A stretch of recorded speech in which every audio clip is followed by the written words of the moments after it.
யோர்தான் நதியில் இருந்து இயேசு பரிசுத்த ஆவியினாலே நிறைந்து வனாந்தரத்திற்கு கொண்டு போகப்பட்டார். அந்த வனாந்தரத்தில் அவர் மனிதர்களிலிருந்து விலகி ஆவியானவரால் தனிமையில் நடத்தப்பட்டார்.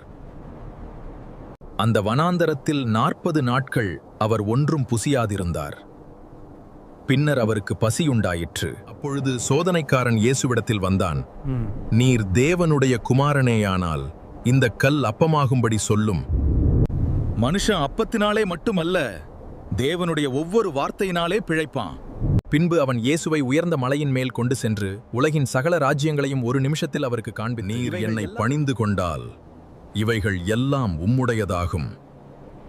இயேசு அவனுக்கு பிரதியுத்தரமாக, எனக்கு பின்னாக போ சாத்தானே, உன் தேவனாகிய கர்த்தரை பணிந்து கொண்டு அவர் ஒருவருக்கே ஆராதனை செய் என்று எழுதியிருக்கிறதே என்றார்.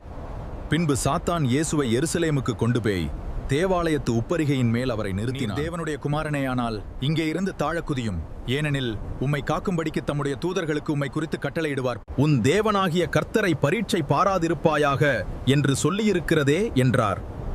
வார்த்தையினாலே சோதனைக்காரனை ஜெயித்தார். பின்பு இயேசு ஆவியானவருடைய வல்லமையுடன் கலிலியாவிற்கு திரும்பினார்.